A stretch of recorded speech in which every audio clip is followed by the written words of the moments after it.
Hello, hello, everyone, and welcome to TARTLEcast. You are here for another episode with a special guest, Avi Loeb, also known as Abraham Loeb. He is one of the world's top theoretical physicists, specialized in his early years on special terrestrial plasmas and then ones that are outside of the planet, did some work with the Israeli Defense Research, and then found himself studying black holes after the fact of catching some object in the sky and analyzing the data. So we're going to dive into it. Avi, thank you so much for joining us here on the show. Yes, thank you. Thanks for having me. So I want to kick this off to start. You wrote the book Extraterrestrial.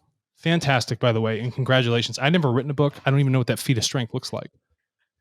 And not only so much was it the function of looking at data itself and the idea of extraterrestrial civilizations, whether alive or dead, but this was frankly more of a thought experiment in my mind, was the fact that you actually challenging the psyche of individuals across the globe, ones that are in the scientific community and ones outside of it.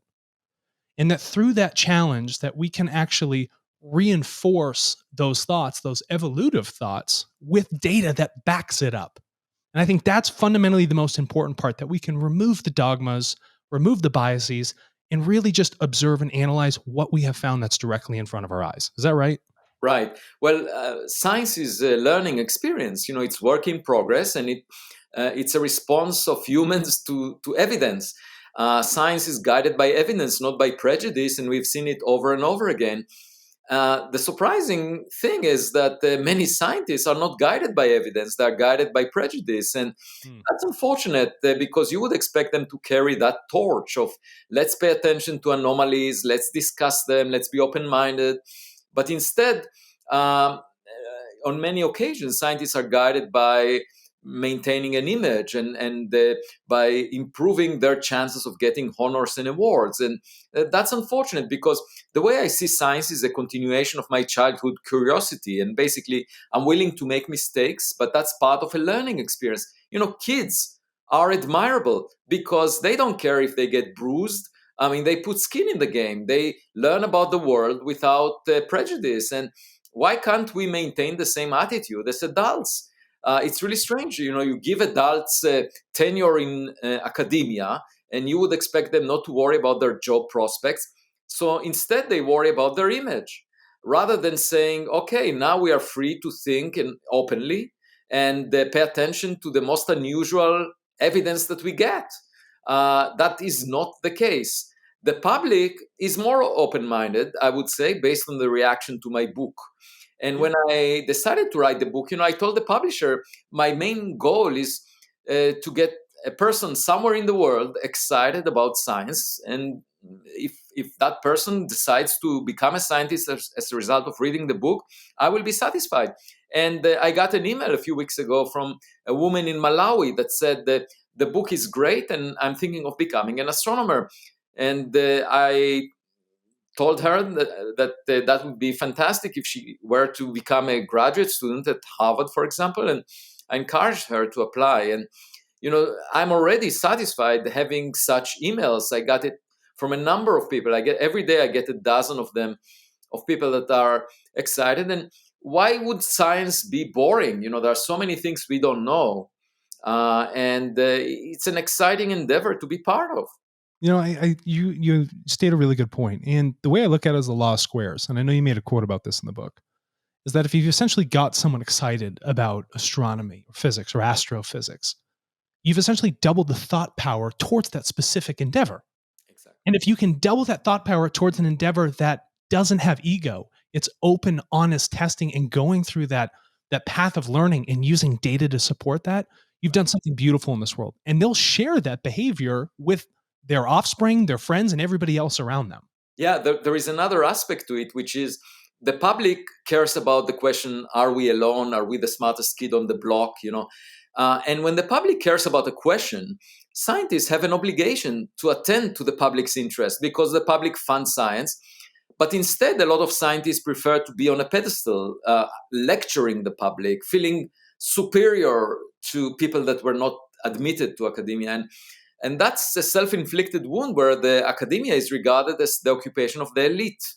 And I find that unfortunate, because the way I see science is like part of life. When, for example, a pipe gets clogged at my home and a plumber comes over, I try to figure out the problem and fix it together with a plumber. And there is no difference between that challenge and being confronted with scientific evidence, trying to figure out what it means.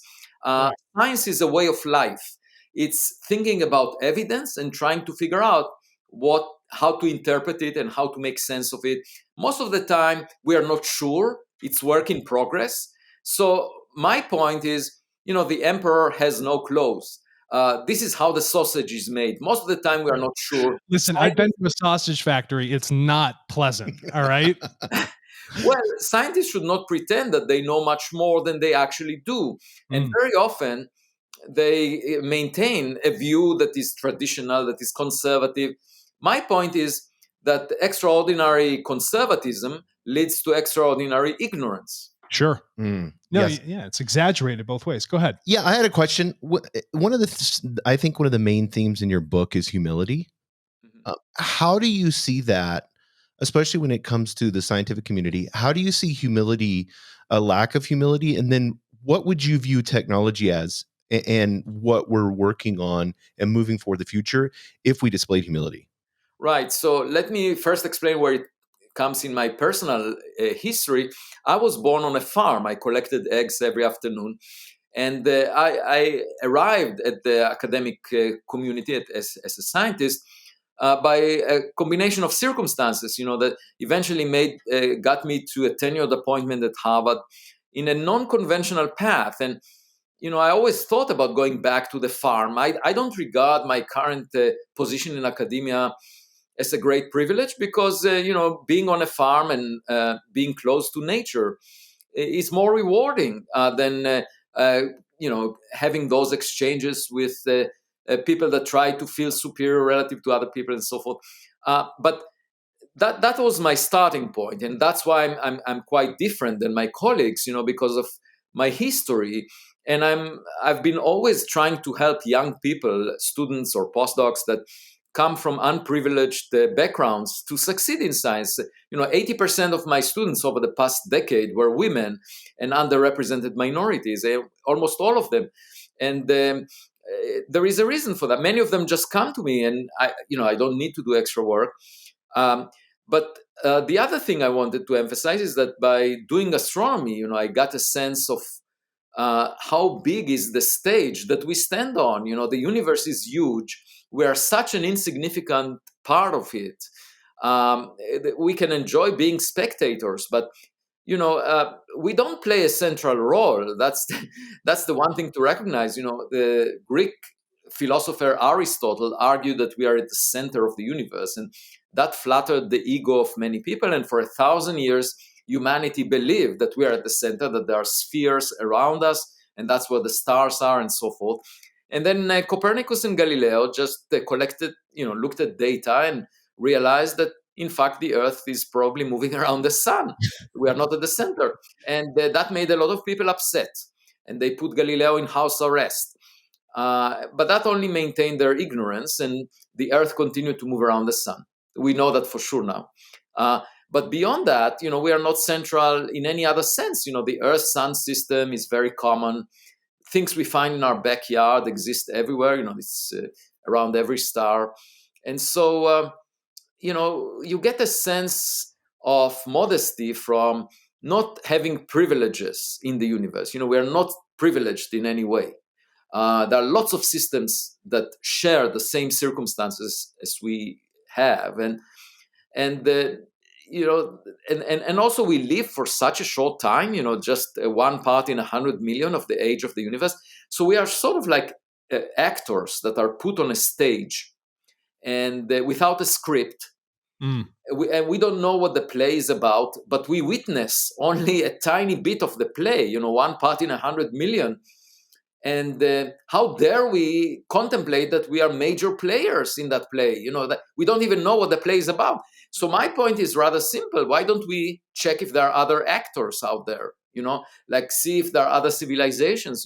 It's the minimum you can do to try and figure out what the play is about. Well, because And yeah, if you don't mind me interjecting, yeah, the moment you do look for another actor, and Carl Jung said the same thing, now you actually have a comparative analytic, a data point where you can truly compare a human being and what we perceived as the intellectual pinnacle against somebody else. And they would have to come from another area. And I got to say that a lot of your character, I think, also stems from the remembrance of your grandfather, if I have this correct. right. He stood up and he talked back to, the Nazi orators at the time. And he said, no, that's not true. I was actually there while you were actually skipping out on the draft. And if I remember correctly, that's what was said. Correct. Yes. That attitude has obviously translated into your life and then into your scientific work, and also the way you've written this book. And it's not something that people are used to because it's so forward, it's so honest, that when you call people out, it shakes them up. And if you look at these individuals that are in tenured positions, that do have these 40-year cycles that they go through, that's where the stagnation occurs. It's that conservatism. It's almost like they moved into a position of retirement before retiring. And so Exactly. we can't really It, it, learn. it's even worse than that because it's not retirement, it's actually trying to amplify their voice and get honors and awards. And, a retired person relaxes and doesn't do much, but many of those people are trying to pursue honors and awards, and they do that by creating echo chambers of younger people that repeat what they say and so forth. But coming back to your very good point, in my book I discussed the Nazi regime, not just in the context of my personal history and the fact that I exist because my grandfather dared to leave Germany before the Holocaust, but also from the point of view of Winston Churchill, that wrote an essay about the search for extraterrestrial life, how exciting it would be in 1939, and then he was drafted to become the Prime Minister of England during the Second World War. And if we just imagine how how a different reality would have turned out if there was no war. We wasted so many resources, so many people died in that war for no good reason. Nothing good came out of it. We went full circle after wasting huge amount of resources.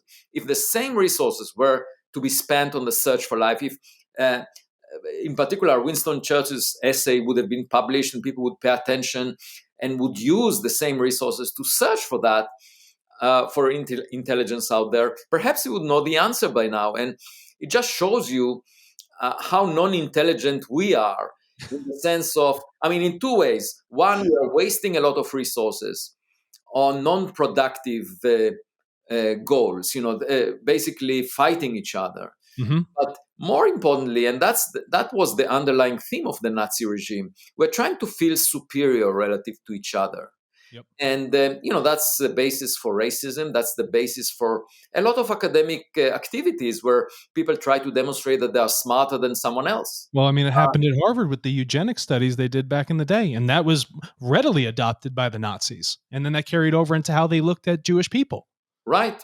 So the point is that it makes no sense whatsoever. First of, most of our DNA is quite the same.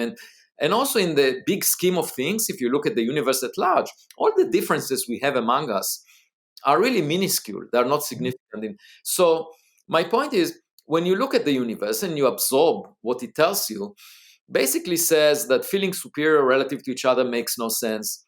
Wasting our resources on fighting each other makes no sense. Let's work together towards a better future. That's what an intelligent species will do.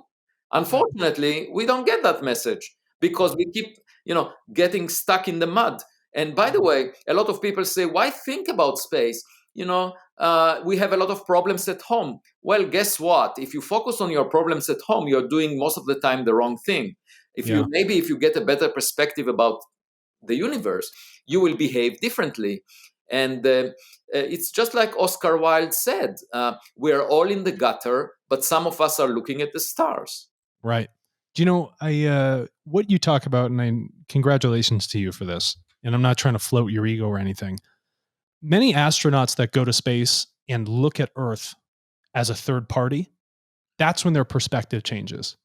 And lucky for you, for your status of thought that you have, the way you think, your perspective, You were able to garner that by keeping your feet on the ground and actually looking out. And that's a very difficult thing to do. And that takes a lot of self-awareness. And when you talk about bringing us all together and using essentially the macrocosm above us to help us refine the microcosm of who we are as an individual, that will act as our gut check, our guiding principle, using that data to say, hey, let's level some things out here, because this is telling you that the ego is not that important. Right. That fighting over a border is not that important. We're saying that someone is different or having to feel superior because that sun is far more powerful. This universe is far more old. And so for you to say that you have all the answers in your average 78-year lifespan on this planet, just looking at that data alone tells you that your perspective is biased, it's skewed, it's not right. Exactly. It's illogical. Exactly. And I got this message, by the way, by raising two daughters. When they were infant, they tended to think that they are the smartest and that they're the center of the world. But then when they went to the kindergarten, they got a better perspective about their place. And obviously, knowing about your neighborhood is extremely important. You want to know if there is a smarter kid on the block. And if there is, you become more modest. But you can't pretend to be the smartest without even looking. That's my basic point. No, and I think it's a fantastic point, but it's not just astrophysics. It's not just black holes. What you're talking about translates into every aspect of all of our lives. The reason anybody could pick up your book and listen to your material or, watch us talking right now is because it translates to them and where they're in their life at this moment. It's something that it's tangible, they can work with. And if you're saying, hey, use the data, slow down, be deductive, be that Sherlock Holmes, observe these things, you can actually elevate yourself by looking at the data. And this is something we are trying to champion. And the fact that you're championing it in astrophysics is something phenomenal. Well, thank you. But that was the main reason why I wrote the book, and I participated in so many interviews since it appeared, because I wanted to convey this message to the public. My publicist said, the book is a bestseller, you're doing a great job. I said, that's not really my goal. Even if the book would sell 100 copies, my main point is to convey my message. And it's all about that. And, I wouldn't risk getting this backlash from my colleagues if the message was not that important. I think it's important for humanity as a whole, and that's worth all the bruises that I'm getting as a result of what people are saying on Twitter and other social media outlets. Well, listen, we're here with all the bomb. We'll massage it on you. We'll make sure you're all healthy. You're fine. No one's going to be wailing on you over here. So, and I want to make sure that we don't miss this. I know you've probably talked about it a million times.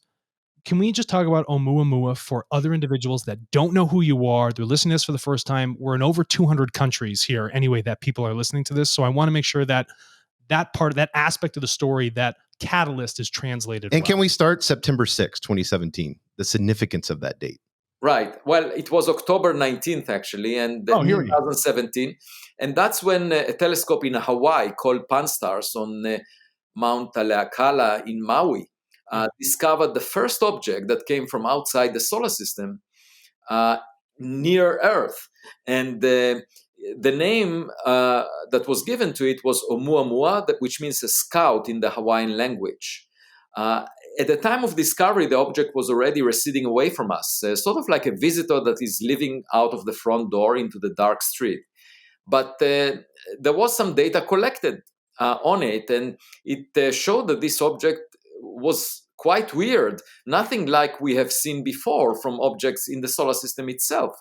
The first guess was that it must be a comet, but then we didn't see any cometary tail. There was no gas or dust around it. That was easily decided based on the first observations. And then as the object was tumbling over 8 hours, its brightness changed by a factor of 10. And we saw this object because it reflected sunlight. And a change by a factor of 10 means that the area of the object projected on the sky changes by a factor of 10 as it's tumbling. So it means that it's at least 10 times longer than it is wide, projected on the sky.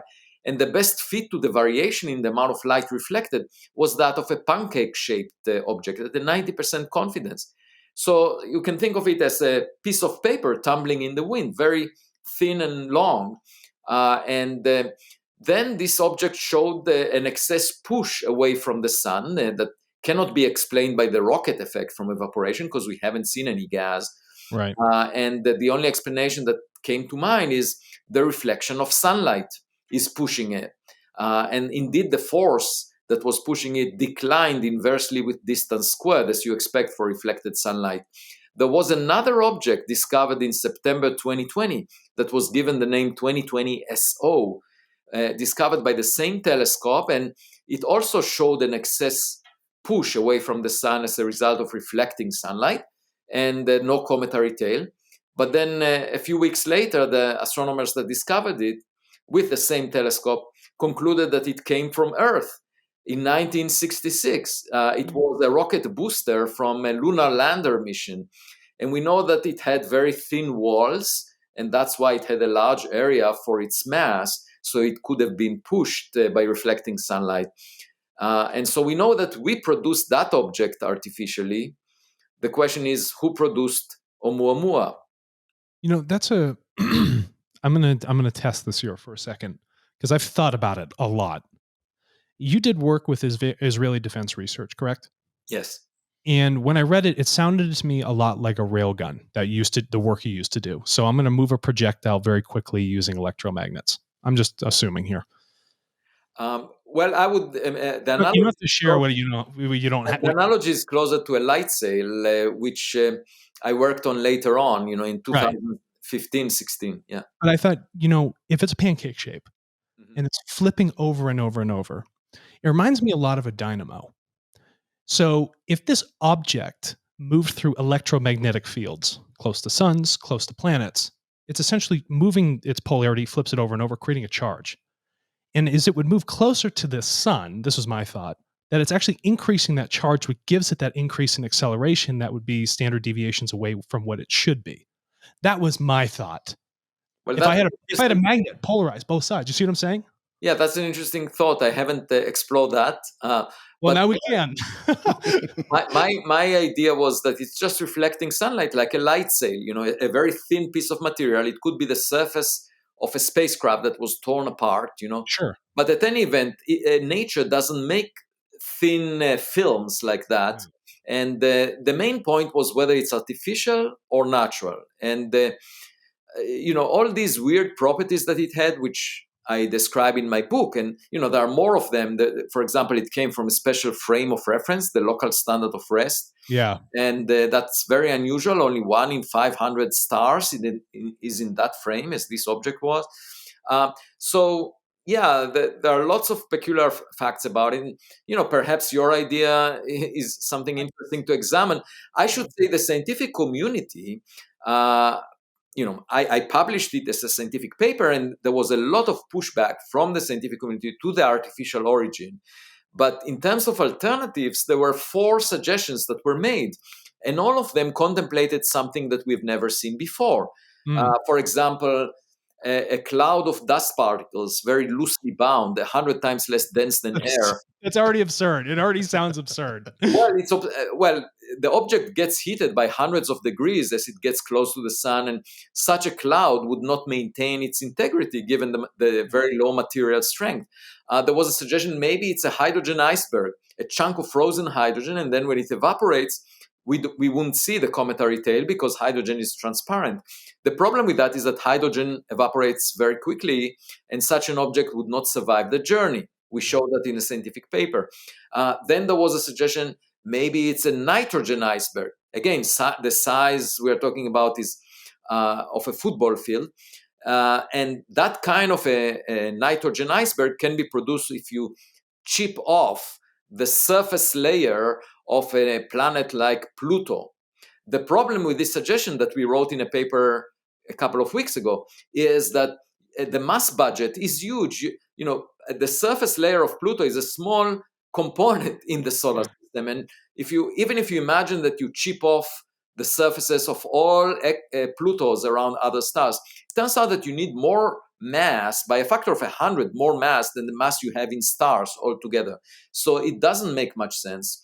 No. Then there was a suggestion, maybe it's a piece of debris left over from disrupting a bigger object when it passes close to a star. And the problem with that is very few objects pass sufficiently close to a star to be disrupted by the tidal force of the star. And even if that happens, you usually get cigar-shaped objects, fragments, rather than pancake-shaped. So all of these natural origin suggestions that attended to the anomalies of Oumuamua, all of them contemplated something that we've never seen before. And my point is simple. If it's something we've never seen before, why not contemplate also an artificial origin? And let's collect more data about future objects that are as weird, because we will learn something new no matter what. Even if it's natural, we're talking about factories that make such objects that we've never imagined before. So we should collect data. And the best way to examine the nature of such objects is to send a spacecraft that will intercept their trajectory and take a close-up photograph. Because they say a picture is worth 1,000 words. In my case, a picture is worth 66,000 words, the number of words in my book.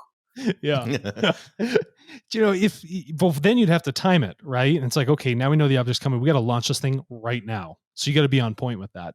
I just thought, in a comical sense, say you were a highly evolved extraterrestrial civilization.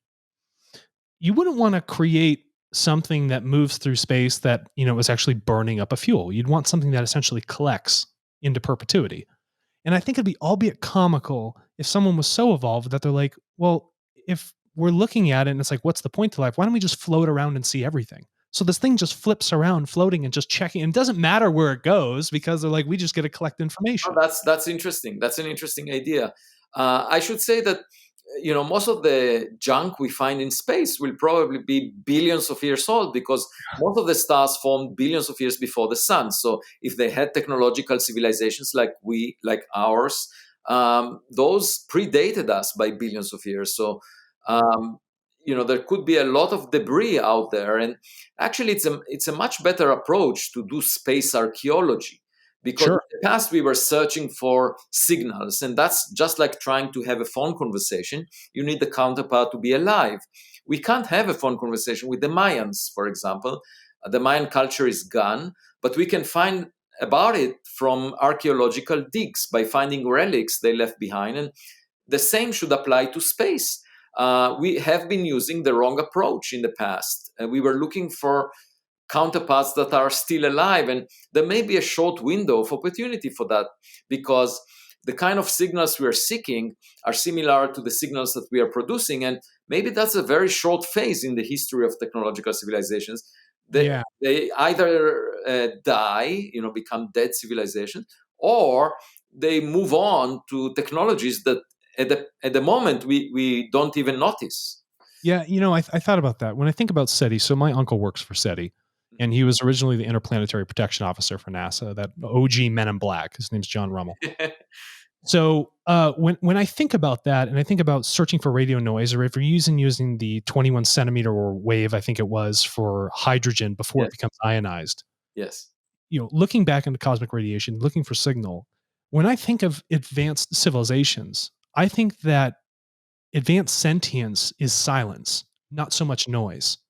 And I think just looking at how we've developed into more and more noise is actually taken away from our evolution. And I think if you looked at something that is evolutive, they wouldn't have pollution like we have with our cars, and they certainly wouldn't have pollution of radio signals.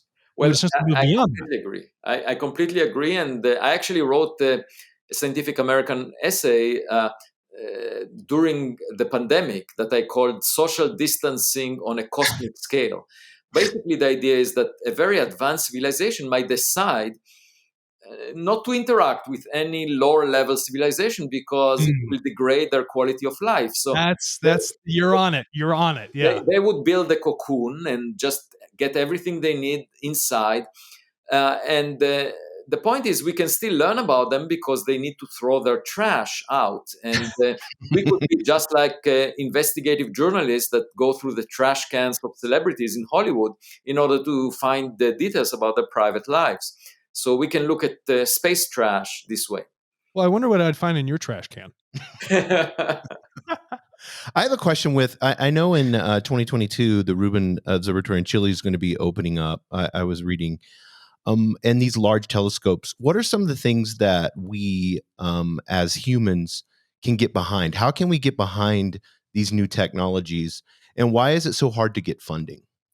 Right. So that Rubin Observatory data set will become eventually publicly available, so one can go through it. Now, they cannot store all the data. There is a huge amount of data. They basically scan the sky and record everything, but they can't really keep all the data on computers. So um, whatever they keep, it would be wonderful if people would go through it and not just look for the standard astrophysical sources that we are used to, or the transient. Just to give you an example, usually astronomers search for objects that move roughly like comets or asteroids in the solar system at the speed that is, a percent of the speed of light, a very small speed, the tens of kilometers per second relative to the speed of light. But one can imagine that if there are pieces of technology out there that they don't necessarily move at that speed. You could imagine things moving closer to the speed of light, and they could be even smaller. And at the moment, if something would move at a fraction of the speed of light across the sky, the astronomers will just dismiss it. They would think it's a cosmic ray that is hitting the detector or something else unusual. They wouldn't suspect that it's an astronomical object on the sky. And so having the data available for people to look for weird things in it, I think is extremely important. And simply because there is no agenda behind taking the data, it will just be scans of the sky. And of course, there will be the SpaceX communication satellites appearing in the data as well, because they reflect sunlight, and that's a major issue that we will need to remove those streaks of light associated with those. But other than that, it would be a wonderful data set. And the sensitivity of the Rubin Observatory will be much greater than the Pan-STARRS telescope that was used to discover Oumuamua. So we could find one object like Oumuamua every month. And in principle, you can detect such an object on its approach to us a year before it comes close. That gives enough warning to send a spacecraft that will intersect the trajectory of such an object, just like OSIRIS-REx, which was a mission to intercept an asteroid called Bennu. And in fact, it landed on the surface of that asteroid. And they took a sample that will be returned to Earth. So imagine if we were to land on a piece of technology from outside the solar system, we could search for the label "Made on Planet X." No, I see. I like that. Yeah, made in China, made on Planet X, whatever it might be. That'd be awesome. And, when we consider those data sets, there's no reason at all. There's no prohibitive reason, because even I'll just give us our own plug. TARTLE, we have the ability to ingest any data a person wants to put on there. So if the Rubin Observatory was like, "Hey, we are low on funding, we do want to get this stuff out there," they have the ability to link up that satellite data and actually share it through the marketplace to everyone across the globe. Yeah. No, that will happen. You will just need to know how to use the data. But Correct. it's not subtle. This is data obtained from a telescope on the ground, Right. and that will eventually become publicly available. But I should say, in terms of funding, that's a separate question that was asked before about why is it difficult.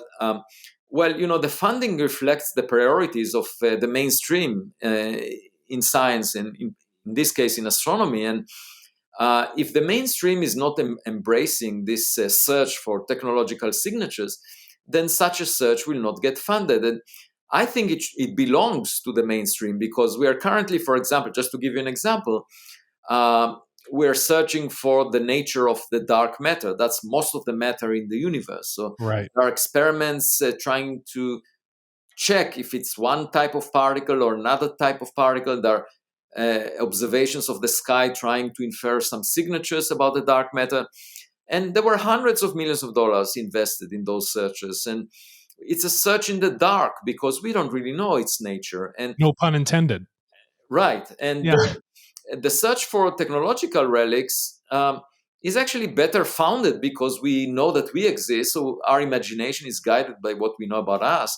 And we know that the conditions on many billions of other planets are similar to what we have here on Earth. So I think it makes perfect sense to invest at least as much money in the search for technological relics. And people say, well, there is no extraordinary evidence, but that was the case with gravitational waves. Before we invested $1.1 billion in LIGO, there was no direct evidence for detecting gravitational waves, because you didn't reach the threshold of sensitivity that is required. But once LIGO achieved that in 2015, the first event was detected, and then after that, a lot of other events were found, and the Nobel Prize was awarded for that. But it required an investment of at least $1 billion before we reached the level of sensitivity where we can find a lot of events associated with gravitational waves. And I think the same way about searching for technological fingerprints of other civilizations. You need to reach some threshold sensitivity and look at the right thing, and why would that be less funded than the search for dark matter? It actually has, more appeal to the public, and it has much bigger influence on society. Any answer to this question? Who cares whether the dark matter is an axion or a weakly interacting massive particle? Right. It wouldn't change our lives. But if we know that Oumuamua was a technological relic, it would have a huge impact. You're exactly right. Supersymmetry, big whoop, right? No big deal. And when I think about this, if you say that this is for the public, well, we've afforded the ability for the public to actually donate towards organizations they care about through the marketplace.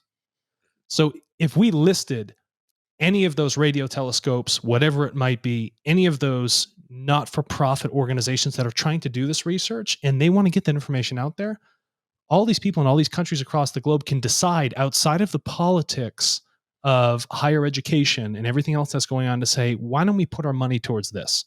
Well, Why don't we do that would be wonderful. And actually, Joe Rogan had the same idea when I was interviewed on his podcast. And I would be delighted to lead such an effort funded by the public. we can, no joke, have that set up. Not a problem. We already have structured that into our systems. That's how we view the future. And if you want to champion that, if you want to be the torchbearer, like your grandfather was, like you are, and you wish everybody else would be, then let's do that. Yeah, I'll be glad to. It's a subject that is very dear to my heart. And, when you speak with me, what you see is what you get. I'm not pretending. I'm not manipulating anyone. And I'll be glad to lead such a project if the funding is there. That's super exciting. That's the difference between coercion and education.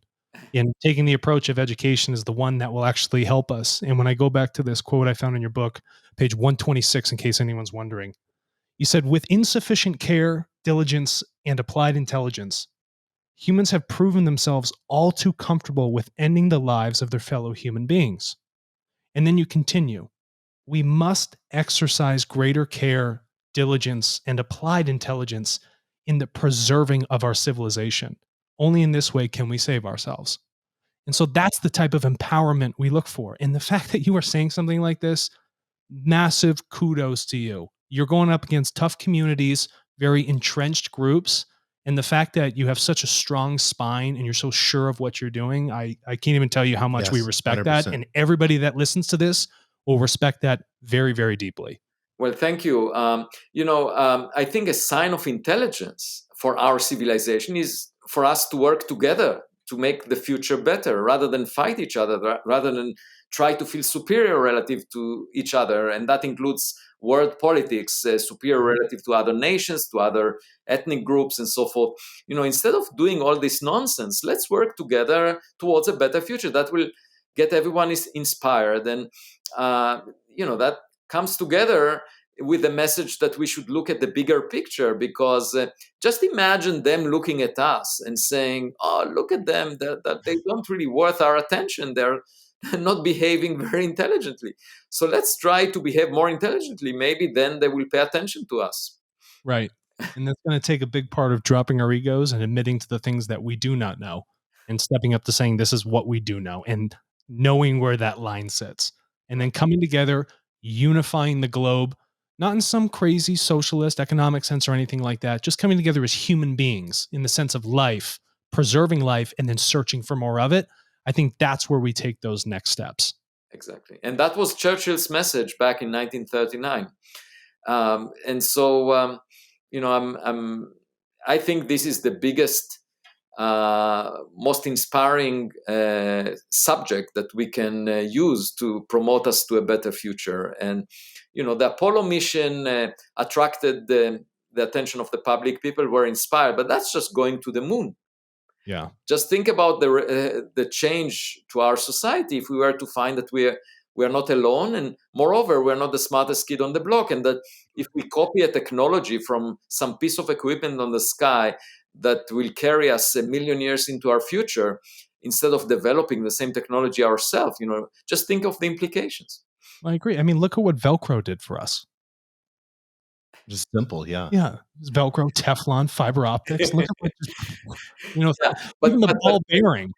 By the way, my point from the beginning was that if you were to present a cell phone to a caveman who's used to playing with rocks, the caveman would say it's just a shiny rock. We should learn from that example and be a little more open-minded than that, Yeah, and you have to be open-minded to the fact that there are things that could be outside of your perspective of reality, what you think actually exists. And so it's no longer that shiny rock. It's now something that can actually propel us forward in our evolution as a species. Exactly. No, I think that. I wanted to make sure that we're respectful of your time. What is the best way someone can look at your work? And I know is this your 5th or 6th book that you've written? Oh, actually, well, it depends how you count. But if you count scientific books, it's the 8th. The 8th book? So I have another book about to come out in 2 months, and it's a textbook of more than 1,000 pages that is titled Life in the Cosmos. So it addresses the same issues, but as a textbook with equations, and it's geared towards people that practice science. And so together with that, I have 8 books, and I have about 850 scientific papers, and so more than 150 essays in Scientific American and other outlets.